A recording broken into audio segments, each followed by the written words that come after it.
Hello and welcome to Scotland at the Euros Talk. I'm your host as always, Gav. Joining me today is Dave. All right. Reedy. All right. And Stuart. All right, Gav.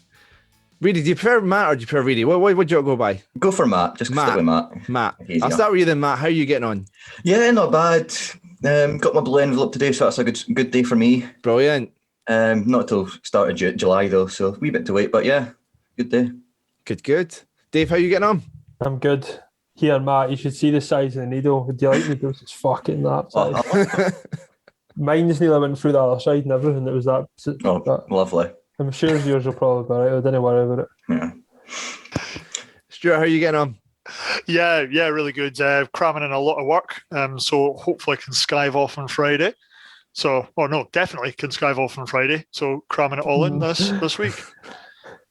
Yeah, aye. Dave, you excited about, like I said, for those who don't know me and Dave, we're heading down to London tomorrow. Are you looking forward to it? Yeah, be good. Get to spend more time with Stuart. He shows about his lovely hometown. And you better not have work today. Imagine me and Gav just sitting in there in the corner while you're on your conference calls and that. On Friday? No, I've not got any work. No, I promise. Better no. Good man. I'm sure we can keep ourselves busy though, Dave. We're pretty. Well, he's got board games, so. Aye. Plenty of board games to play. Gav, how are you getting on? I'm good. I've had a really good week. I got a new car this week. Got a really new car on Monday. It was a bit of a worry because when we got it, it was Becca's birthday, so we'd headed out. We'd made dinner plans. So Becca says, go fuel up the Volkswagen, because obviously me and Dave are taking that down to London, and then only topped up before you go. And then drive to the restaurant, and if I'm a bit held up, then so be it. So I went, and then I got a phone call from Becca saying, "Oh, you'll need to come back." I'm like, "How? The car's no starting." Just spent $7,000 on a car where it's no starting. So a bit of panic, headed back, and they'd been at it. They had the engine open. They were looking at it. They couldn't find a fault. And then the guy went, "Do you have the other key?" And I was like, "Yeah." And then tried that, started straight away. The key that Becca hadn't been paired with it. So it was just the key, thankfully. But that was a worrying 30-40 minutes, thinking we just spent all this money on a car and it wasn't working. But thankfully, just simple as the key hadn't been aligned. But yeah. Good security feature, though. Yeah, very nice. Got to appreciate that. And it was nice to know that the car got another check over, which was good. So, yeah. But like I say, so I've been driving that the last couple of days, which has been really nice. And Beck will be driving it when we're down in London. But I've had a really nice week. I'm really excited about London as well. So, yeah. But for Scotland fans, though, it's not been as nice a week with the result on Monday. So we're going to have a wee chat about that. And obviously, main thing we'll be chatting about today is the England game on Friday. So, Dave, let's start with a positive, though. 12,000 fans in the stadium. We've missed fans. Great to see fans and Scotland fans back at Hampden. Yeah, it was good. And I had a couple of mates that were there and they said it was absolutely bouncing. You've seen the videos on Twitter and that, like them all singing and jumping about, and it sounded like what you could have said that it sounded at least half full. For it to only be 12,000 there just shows you. Yeah. But it'll be even better when it's back to full capacity. Can you imagine if the buzz everybody's going to have when first they come back to a full stadium? Aye. Scary to think how I'm so excited. It's one of the things I'm looking forward to the most. Is a full crowd. Like, no, don't get me wrong. We obviously really love Scotland, but Easter Road is what I'm desperate for. Do you think that's going to get a wee kick up the arse for everybody? So see, like teams like low attendances and that, there's just novelty beginning to go back to the ground again. Do you think that'll make people go back and you'll see full houses everywhere for a bit?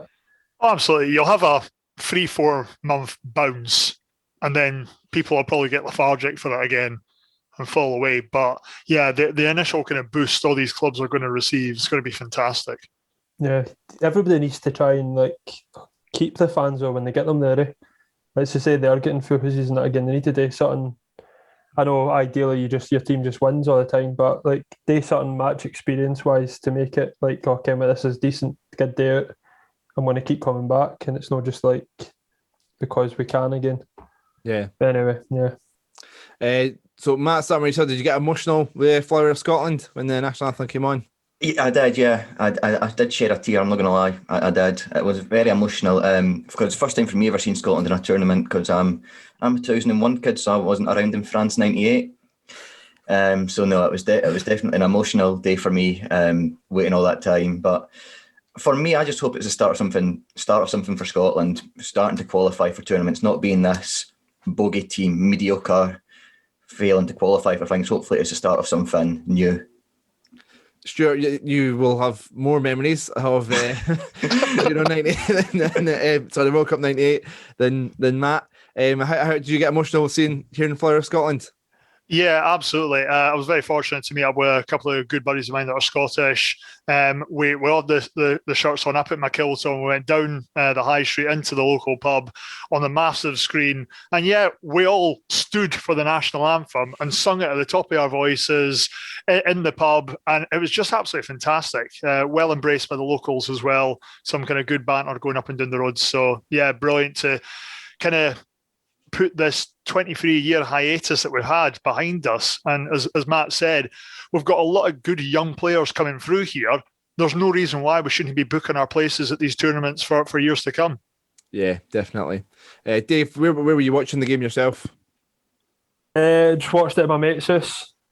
We kind of organised it all in the morning, to be fair, because we slowly all clicked onto the fact that we were all off work or we were all taking half days or whatever. So we were like, oh, why didn't we just all gather together? So had a few drinks, felt hungover by 7 o'clock, and crab it and wishing. I was in the morning, yeah. And you get that way where you're like, why did you get your hopes up? And then it felt like Hibs or again.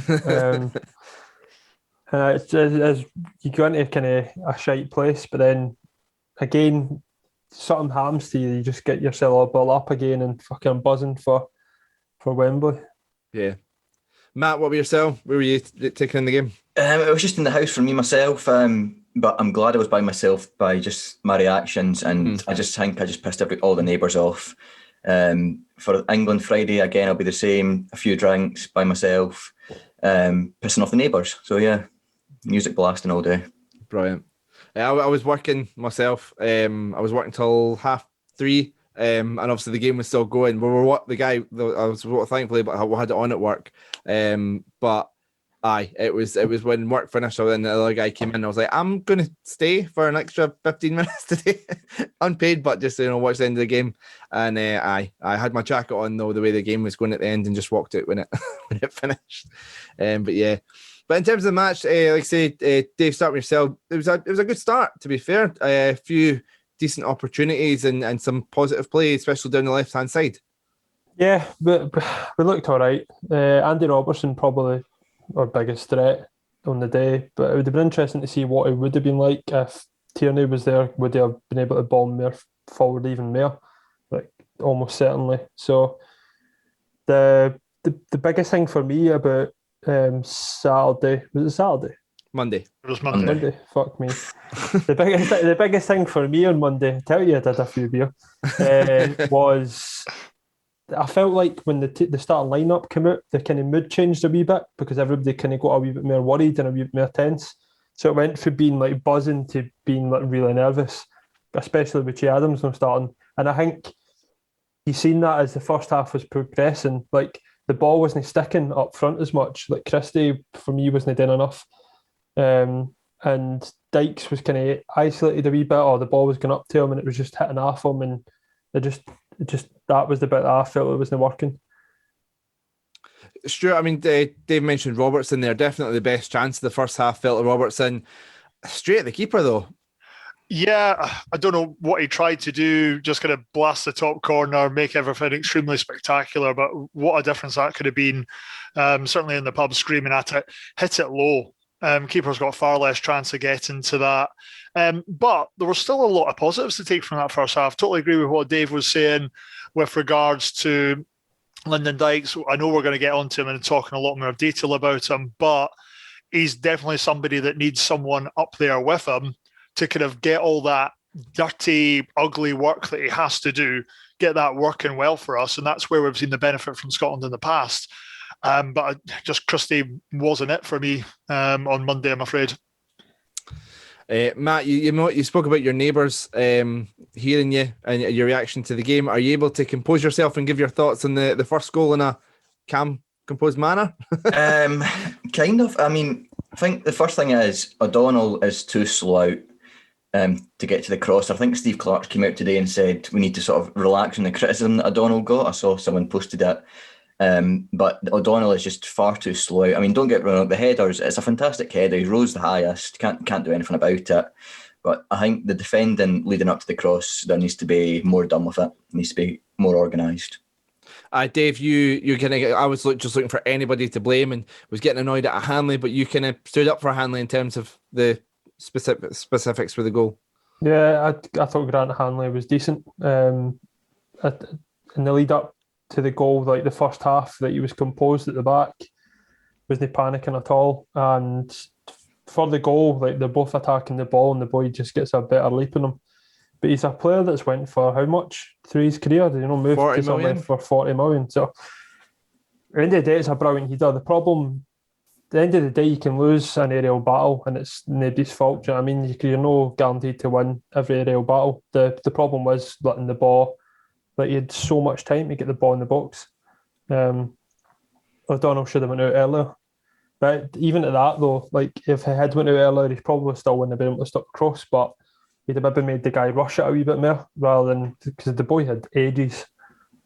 Yeah. So. Yeah, pin perfect cross as well, because of the time he got. Yeah. Do you think that brings in a bigger point to bring in Patterson for the England game?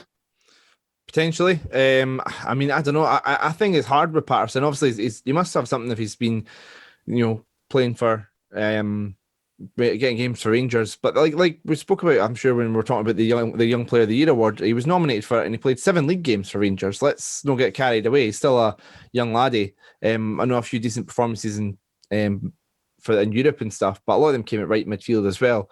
I mean, I don't know. I don't think he's the solution to the I think he will be in a few years' time, but I think if we're pinning our hopes in a 9 out of 10 performance, keeping somebody like Raheem Sterling or Marcus Rashford quiet, I don't think he's the answer, personally, but I might be wrong. Sure, you spoke earlier on about sort of Dykes the partner. I think Clark sort of recognised that, brought Adams on at half time, and quite a positive start to the second half, especially from Shea Adams, and a few half chances created. Yeah, what a difference that was, certainly in the first kind of 10 minutes of it. Came on, looked lively, looked like he wanted to be there, looked like he was wanting to play there. We're thinking, this is good. We've not sat back. We're not thinking, all right, we can try and hit them on the break or anything like that. And we were kind of going for it. And until what's coming next that we're going to talk about, things were starting to look a lot more positive. Yeah, Dave, I mean, do you blame Henry, do you play Marshall, or do you just go fair play, great hit? What's your personal thoughts on it? It's 2 out of 3 of them for me. It's fair play, great hit, and it's what is David Marshall doing that far forward? He shouldn't, I can see what Steve Clark's saying, or 3 seconds after Henry hits the ball, they've scored, the ball's in the back of the net. And I get that it's bad luck and bad timing, but even if he's 10 yards further back, that doesn't go in. There's no need for him to be as far forward as he was. And that still that everybody's sharing is insane, how far forward he is. Yeah. That image of him, say, why does he? Is he just want to see how the game's going? Is he just want? It must be. It's only the reason he's there. It's no, he's not offering an option or anything. We're playing with back three. The defenders have got plenty of option to pass to. He's just wanting a better view of the game, and that's just ridiculous. At 36-year-old, he's there to, if the ball goes out of the back line, he can rush out to it and get it quicker and clear it. He's trying to play that foot high up like Manuel Neuer. I think you're being too kind to him. I think he's just an arse wanting a better view of the game personally. Nah, I think he's tried to, if, for example, the ball gets cleared out, then it just comes to him straight away and he gets it back in the mix quicker. Maybe keep the pressure on, because we'd started the second half really well. That the chances that we had, and it did feel like it was a matter of time before we were going to score. I felt like they were under massive pressure, and then that was just like an absolute sucker punch. And for that moment on, I was like, well, that's it then. Yeah. Matt, Dave says about that was sort of it then. Do you feel the team kind of felt that way? I mean, did try and create 2 chances, but do you think that really sort of sucked all the momentum out of them? Yeah, I think it was just we had quite a few good chances before they go and score, and it's just sort of here we go again. That's what sort of feeling it was. It was like, it's happened again. now the heads are just going to go down. But some of the lads, they did pick themselves back, and we did have some good more chances. But you just felt that it was game over after the second win. And I mean, I think the night before, Ukraine came back against Holland, but you just couldn't see us doing that. Yeah. And what, I mean, sure, what's your kind of thoughts? Who do you kind of come to in terms of the blame? I don't know. The blame, sorry, for the goal or for the... Yeah, I've got to kind of side a little bit with Marshall. What the blank are you playing in a defensive midfield role all the way up there? But what a bloody fluky hit as well. The guy is a great striker, not taking it away from him, but how many times do you see that in a normal season that keeper's a bit off his line, I'll have a hammer and it's out for a throw-in? Or, that was a wee bit close. That was just absolutely perfect. It didn't take a bounce or anything. When you see it from behind the other goal, the swerve, the curve on this thing, he's just hit it absolutely perfectly. So apart from kind of head in my hands, you could almost have applauded it for that situation. But, we're just on the end of an absolute freak. It's a sore one. It doesn't change anything. Poor Marshall's been turned into the meme of the tournament. We've all seen them, and I just feel sorry for him as well, because he's gone from hero to, not going to say zero, but definitely a point of mockery for football. It's one of those goals that 9 times out of 10, the keeper gets back for it, hits the bar, it goes out, it goes wide, but it was just that one time, it just goes in. Yeah. And I mean, like say Stuart said, we're going to come back to it. So let's have a chat about Lyndon Dykes. Dave, no, the best afternoon for Dykes. Nah, I feel like we probably didn't give him any favours. I think he needs to play with Che Adams, like 100%, or Che Adams takes his place and Dykes drops out, and we play this kind of same way as we were trying to play. I just don't see the logic. I think he gave Czech Republic a few problems when we played them previously, so that's maybe why he started over Che Adams, because if you've got maybe getting into their heads a wee bit, but Czech Republic didn't have a full team when we played them last time, so they had a lot of COVID issues, didn't they? Yeah. To be fair, I think that maybe played into my thinking of, we've actually got a really good chance here. But I'll be honest, I completely forgot about that. But come on, let's be honest, we're missing the second biggest gutting point of the afternoon when we're seeing these chances getting spurred up front. They turn to Lee Griffiths in the stand, in his lovely Stone Island jacket, looking as pissed off as the rest of us. Yeah. And you're sitting there thinking, all right, Lee's not played a hell of a lot of games out there, but he's still got a decent number of minutes under his belt. And give me an 80% Lee Griffiths for the last 20 minutes of a game. He's burying some of those chances that we had. And that comes down to Steve Clarke's selection, which is what we said earlier about kind of look what team we were putting out there. Lee Griffiths was always going to be a miss if we had a game where we weren't as hot up front, and it was going to come round to bite him. I'd reached out to my living mate who is, obviously seen quite a lot of Lyndon Dykes and kind of got his opinion on Dykes' performance. And obviously he said he's admitted that he's biased towards him, but he says, he needs a partner, or he needs to be in a 4-2-3-1 like he was at Livy with people around him, the wingers and the attacking midfield are getting close to him. His biggest strengths are kind of short passing and pulling defenders away, giving midfielders, runners, and more space. Like his last year at Livy, he scored 10, but Pittman got 7, Lawless got 9, and Sibbald and Suda got 5. So the players around him were scoring more goals with him around him. Punting the ball long term is never going to work at international level. And also mentioned about Stephen Dobby's record with him beside him and then without him beside him. It's kind of Charlie Adams, I think, had a good year at QPR beside him as well. So he's definitely somebody that benefits with either a partner or the sort of attacking four or the three, behind him, getting close to him. So there was, to be fair to him, there was a lot of long balls towards him, and if that's not his strength, then it's not going to suit him. Yeah, of course not. And yeah, great insight from your Livy mate there as well. He's done it over a number of seasons. He has moved for big money. There's a reason for that. We kind of do have to play to our best player's strengths. Okay, you can't play to everybody's strengths. That would be impossible. But hearing that type of thing, that the long ball up to him isn't working. God, how many did he receive? And he was there. He was getting involved. He was getting in the mix. He never put the heat down or anything like that. But of course, it got to affect him in that afternoon when he was having such a frustrating one. Yeah, definitely. On the Czech Republic game, Matt, do you feel that was must win? Yep. Yeah, I don't. I mean, you look at our other teams. I mean, Croatia against England weren't the best, but then again, we know England are a strong team. There is no hiding it. So they didn't perform to their best. We could have a chance against Croatia, but I think when you look at the must-win category, Czech Republic was in there, and we should have been taking max points against them. Yeah. And like I say, England a good team. They're up next, Dave. Your initial thoughts of how you're feeling going into the England game after seeing England and seeing Scotland? Well, I don't think England were anything special. I think they're quite boring, to be honest with you. With the attacking players they've got, they're dead sideways passing. Southgate's quite negative. Somebody, I think it was Callum in our chat, says that he thinks Southgate and Clark are actually quite similar.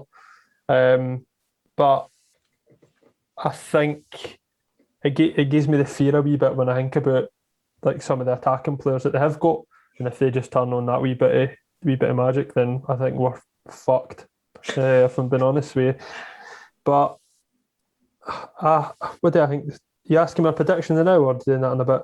We'll do that in a bit. Aye. Cool. That's all I've got to say then. Well, I actually went up to Wembley on Sunday thinking, it'll be a brilliant atmosphere. Went wearing my 91 to 93 lovely yellow and pink Scotland away shirt, things like that.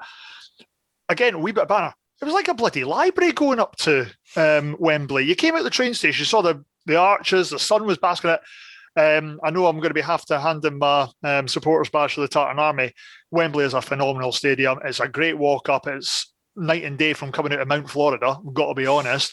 But what a shout of boring bastards. Honestly, there was a couple of boys with vuvuzela type things, and that was it. And there was no build-up. There was no kind of, come on, we're in a major tournament. We're in our home country. You weren't even hearing it's coming home or anything like that from them. It was just so monotonous. And then they played like that as well. If we can come out the traps, honestly, I wasn't impressed with England watching them on Sunday. We know obviously the talent they've got, but these boys as individuals never turn it on for England. Never. Matt, did you watch the game yourself? And do you see them playing the same way against Scotland, or do you think they'll be a bit more direct? I think they're going to target us a lot more and try and pin us back. I did watch the game. I mean, there is no question their qualities, and it is going to be a tough game for us. But I think it's weird because we're going to up our game as well. So it's one of these games you just cannot predict what's going to happen with Scotland. I mean, we get beat 2-0 off Czech Republic. To be honest, we're probably going to go and win like 3-0 against England. That's the sort of team we are. It's probably going to happen. You heard it, folks. Get your money on 3-0. No, but that's two people predicted 3-0. You and Stephen. You didn't want to be agreeing with Stephen with much in life. But he'll be there. Yeah. Honestly, I like Stephen, but God, I hate him. What were you saying there, Matt, about England as well? You had more there. No, I was saying that this is a sort of game we will turn up for, but it's just like how much England will turn up for it as well. Because I've got a few English friends, and they're saying that this will probably be England's hardest game for us because they'll see Scotland performing at their highest as well. So I think both teams are going to raise their game really, and it's going to be a really good game. Yeah, Dave, is there a possibility we could turn it into a derby kind of atmosphere and kind of, that whole thing about form goes out the window and just, this whoever kind of wants to win the fight more in derbies? Yeah, it should be that. I think we'll need to see more of McTominay and McGinn. Thought they were dead quiet as well. They were kind of marked out the game, weren't they? And I really want McGinn to put that fucking Phillips in his place. Like, everybody's going on about Phillips and that. And I'm like, McGinn's twice the player, man. See, if McGinn was English, they'd never shut up about him. They were calling him bloody Pirlo down here. And you're like, what? He did play well. He played well. Yeah. But he's not like bloody Pirlo. But like you say, there was a lot of safe Barry Ferguson side passes. Like they were saying about his pass accuracy and stuff. And don't get me wrong, a fantastic ball for the goal. But I think England were very much like I would say I'd done a video thing for BT Sport. Watch BT Sports Scotland thing. I'll be on that. I'm everywhere. They were saying about the fact that they were playing safe, but they were picking their moments and then like getting the odd chance off the back of it. I don't think they'll play that way against Scotland. I think they'll be a lot more direct. They'll go for it more. They'll take more chances. I think they were a bit respectful to Croatia. That I have, like Dave says, I've seen England play a lot like that. Very safe and sort of ball retention. But I think they will be trying to cut us open a lot more, and it's just about trying to utilise that back five and keep them quiet. Stuart, do you see the Scotland fullbacks being pinned back? Obviously, we spoke about potentially Patterson or O'Donnell, but whoever plays, do you think they'll be pinned back a bit more, Robertson in particular? Yeah, we are in for a busy, tough time. However much I was just slagging England there, things like that, they are full of quality. They are definitely going to have the majority of the ball, the majority of the chances. We just have to be more deadly up front. Hopefully, we've got to have Tierney fit. That's going to be a big one for us. And you've got to remember, quite a lot of the Scotland team do play at a very high level in the top of England as well. So these guys are going to be well up for it. They're going to know their compadres, their teammates, their opposition a little bit better than kind of previous meetings as well. So we should be well up for it. But yeah, we're in for a busy afternoon. Yeah, man. Evening. Sorry. We spoke about earlier on about Robertson's kind of maybe not being able to get forward as much. Tierney would be a massive part in terms of how we could change to that back four, and Robertson could really be an attacking threat. Yeah, I think we saw it against Holland, Netherlands, whatever they're called, in the friendly warm-up. The overlap from Tierney and Robertson was really effective, and I think we really did miss that against Czech Republic. It was just something that's worked. I mean, we've been crying out for ages for like someone that can play that sort of position as well, because we've been playing, or not playing that, but working in that sort of system, because we've been playing Tierney out right fullback and he just wasn't good there. So it's good that we've got a system where we can fit both in and get them both working together. Yeah, obviously it's still a bit unclear whether he'll play or not, but I think it'd be massive if he does get in. Dave, I mean, we spoke about Dykes and a partner. One, would you go with Dykes, and who would you partner him with? If you play him, Che Adams, but I don't know. I don't know how we'll set up. I think Gary Neville was talking about it on telly. He thinks if Scotland even remotely go for it, that'll suit England.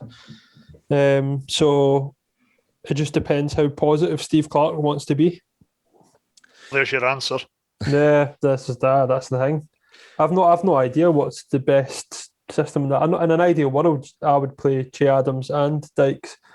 So, Stuart, we've seen Ryan Fraser used as part of the two in sort of like in the 5-3-2. Is he an option in terms of maybe if we're going to have to be hitting England on the counter attack? Yeah, certainly he's done it at his clubs, hasn't he? I'm quite a fan of Ryan Fraser. I know not everybody else out there is, but he offers something a bit different. So, yeah, just why not? I stand by, if it's a positive performance and we go attacking them, even if we don't win, we're going to feel a lot more positive than what we're sitting here reviewing the previous game. We just need to do something. I'm not one to sit back here and say, all right, this is our first chance to hit the old enemy since 96 when Matt was minus 5, something like that. There you go. So let's kind of get out there and let's get into them. We've spoken about Scotland players that are potentially coming back. Matt, it doesn't look like Harry Maguire will be back. Personally, I'm a big fan of Harry Maguire. I don't know about you guys. Do you think with Mings and Stones, there's an opportunity to is that where the England are weakest and where we could potentially hurt them? I think so. I think that's another reason we need to go to 2 up top instead of playing the striker and then Christie off. And I think if we can attack their central centre-back as well, with Walker as well, he's going to be pushing very high up the park as well. So I think if we go with the 2 strikers, we can really get in behind their 2 centre-backs, because I think Mings as well, I don't really rate Mings. So I think that is one area we really need to target. Dave, what about yourself? Where can we hurt England? I agree. I think that's probably their weakest part, and goalkeeper. Pickford. I would have a few pings outside the box, and that's where the likes of McGinn, McTominay can hit a ball too, by the way, and that comes into play. So I would encourage that quite a lot. No Jack Henry though. No. I watch quite a lot of Everton games. A good buddy down here is a big Everton fan. Got a bit of a soft spot for them. The amount of times you're watching Pickford and you're just not convinced by him. It's the Tyrannosaurus Rex arms. He's no tall enough. He's not always the quickest as well. God, let's just go at them, honestly. I know I keep saying that, but let's just make this opportunity count, guys. We didn't want to go out in a whimper. Like if we just turn up to Wembley, didn't play well, get beat like 3-0 or something, and then that's just like, well, that's tournament over, isn't it? Yeah. Right. So, on that, Stuart, I'll start with yourself. Do we need to get a point for any hope of progression? Yeah, minimum a point. Obviously, we're dreaming of all three, but a point. Take the Croatians to Hampden. Who knows? But to get one of these third place playoffs, we need at least a point on Friday. Dave, if we do get a point, do we start to have false hope and start to believe that we're going to beat Croatia at Hampden? And should we maybe think like that? Yeah, that'll happen, and then our hopes will be crushed. Just the way football life goes, isn't it? Like I'm not convinced that there's happiness in football. We're still hurting from May. Yeah, I'm not convinced. But yeah, 100% need a point. 3 to me is unrealistic. I just can't see it happening. I think a battling point, I'd be over the moon with a battling point. This is just so similar, though, to France 98. Matt, sit down, I'll tell you a story. Yeah. It is the loss in the first game, getting the point against Norway in the second one, and then going into the last one thinking, yes, mathematically possible, Scotland can still qualify. There we go. There's a phrase from back in the day. And then, obviously, we're not going to talk about what happened in the third game against Morocco, but it does kind of have that same type of feel to it. So just hope the boys are up for it. I mean, it might play a part in terms of how the group unfolds. Dave, I'll start with yourself. How do you see the other game in the group going? Czech Republic, Croatia. I think Croatia will win, but I'm not going to lie, I'm rooting on Czech Republic because I'd rather Croatia just on nil par coming into the game at Hampden with us, and then that's a straight shootout between them and us. That's what I'd prefer. If Croatia win and then they are both on 3 points and then we get beat, then we're probably bottom of the group goal difference. Does it come down to goal difference or head to head? Now you're asking. Yeah, probably goal difference, I would think. It's probably goal difference, and then it'll be head to head if things are equal. Yeah, I would imagine. So yeah, Matt, how do you see the Croatia Czech Republic game going? I mean, it's a tough one to call. What would best for us? You'd probably say Czech Republic, so then we have got a wee bit of a chance against Croatia in that final game. But just from what you were saying before, if we do end up getting a point against England, the buzz going into that game against Croatia at Hampden, it's just going to be excellent. The lead up to it will just be class, and that's what we need. We just need something to give us a wee bit of hope. But then, us also being Hibs fans, and we know what happens with hope in football. Stuart, so let's go through the predictions for the Scotland game. What's your predictions for the Scotland England game?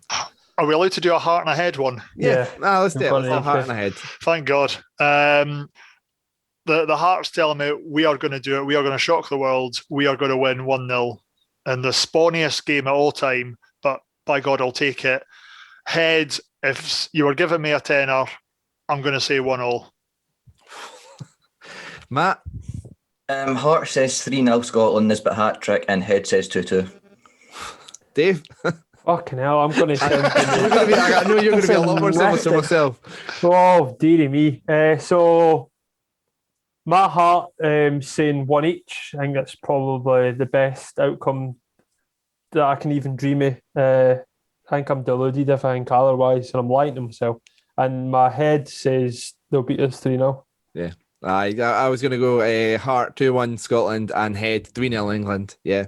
I'm not going to lie. I even put that in my predictor because I thought it's on my predictor as well. I was getting a lot of stick for it when I thought I put Scotland to lose the first game, but I was like, well, if I get it right, I get points and it's a consolation. I know no one else was going for it. Everyone was going for a Scotland win. So, and it worked out. So, Yeah, we were all really happy for you, Gav. Aye, Gav, well Thanks. done. I know. Catching up with you, Dave. You were like running away with the predictor now, crawling it back. But yeah, long way to go. So anything else in terms of the Scotland England games you want to touch on that I might have missed? No, done the score prediction. I just really want to have a nice time, and for me to have a really nice time, like a really, really nice time, we need a result. But I still think I'm going to have a good time regardless. I think it's an amazing job that the media do for encouraging you to hate England, because there's a lot of players in the team that I like. You know, I really like Rashford. I like Maguire. There's a lot of other players for other teams, like Sancho's a really exciting player. Harry Kane is a great striker to watch. Big ball greedy, but it works for him.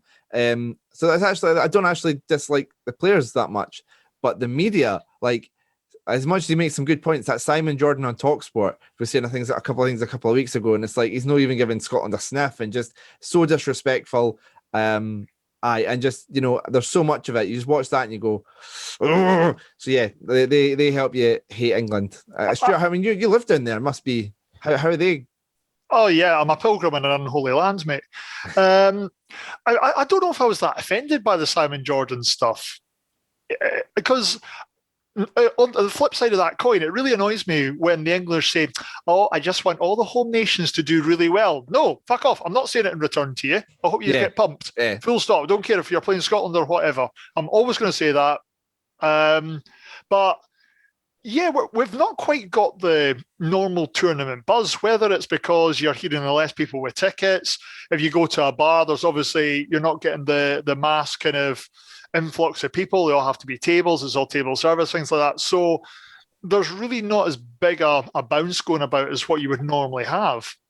I was here for the last World Cup, and God, they were going absolutely mental for it. So yeah, I don't know. I definitely do agree with your point, though, that the media make them very easy to dislike. I was scrolling through Facebook today and came across a video. It was like, you know, like a Great Britain song. I can't remember which one, but it had like Great Britain in the titles, and it was photos of all the English players when they were younger, and it's like, can't believe these lads are bringing it home. And they're so ahead of themselves. I don't think they've watched enough for France. But yeah. So what have you guys got planned for this evening? I mean, I was hoping to be done for 5. We're running late. He's watching the Wales game. Yeah, I've just pulled up just now. Pulled up. Is that everyone else's plans for this evening? Yeah, watch a bit of football. I'm actually going to go and play a wee bit of bowls. Nice. Yes, yeah. Nice sunny day for it. Good stuff. Aye, the weather's all right, yeah. So wee bit of bowls, and then might even have a wee pint, and then a wee warm up. Back watch the football. What's the 8 o'clock game tonight? This is also folk by the time they're listening to this podcast, it'll probably be done. But what's the game tonight? Italy, Switzerland, is it? Oof, good one as well. I think. No, don't quote me on that. Yeah. Switzerland. Yeah. How have you enjoyed the Euros so far? Some decent games. Really has been. Obviously, kind of the wind was massively knocked out all of our sails last Saturday night.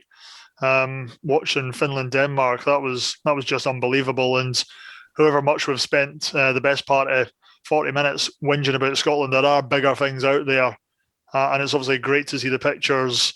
Christian Eriksen in his bed with a thumbs up, he's all right here now, which was fantastic. I was sitting with a good buddy of mine, Dave, who's an England and Arsenal fan, and both of us were just sat there dumbfounded. We didn't know what to do, things like that, watching this probably controversial or questionable coverage the BBC were pumping out again for it. And yeah, so there are bigger things out there, but ask me that at 5 to 8 on Friday night and I don't know if I'll say the same thing. Great to see those photos. It's great to see I'm doing much better. So so if there's any Scotland fans that are kind of non-Hibs fans that are listening, thank you very much for finding us. But obviously we are kind of doing this as a temporary thing. We're at Hibs Talk, so we'll finish up with a brief chat about the Europa Conference draw for Hibs. Does anyone want to take a stab at pronouncing them before I butcher them? No, on you go. I believe in you, Gav. Let's get the dyslexic guy shouting this out. Good stuff. Mons Calpe and Santa Coloma. That'll do. Yeah, that's a good effort. Okay. And of course, Andorra and Gibraltar, they're both form respectively. Dave, your kind of reaction to the draw, and of course the other teams we could have been drawn against? Yeah, easiest draw we could have got. So, feck it. Going to show absolutely no respect to those teams. Never heard of them, and we will hammer them, and we will rock on to the next round. Matt, your thoughts? Yeah, Sorry. I mean, as much as we are confident, I don't think we can get too ahead of ourselves just looking at what happened with Kilmarnock a few seasons back. But True. let's be honest, we really should be beating them, whoever it is. Yeah. Stuart? Just a little bit of insight for Dave and Gav. The fourth Scotland fan who's joining us is originally a family from Gibraltar. So he'll be able to give us quite a bit more insight into Mons. But in brief conversation with him today, he kind of said, yeah, they're the easiest team we could have faced from Gibraltar. They are the worst of our European representatives. If they get through, we will be absolutely fine. And boy watches a lot of Scottish football, so Nice. Let's hope a wee trip to Gibraltar we're not allowed to go on. If they win the tie, I'll remind you that, and we'll get him on the podcast and get his thoughts in a bit more detail. So yeah, That'd be fantastic. for that. I thought you were going to say you were going to pay for the flights to Gibraltar. I did have a wee check today. I'm from London, 70 quid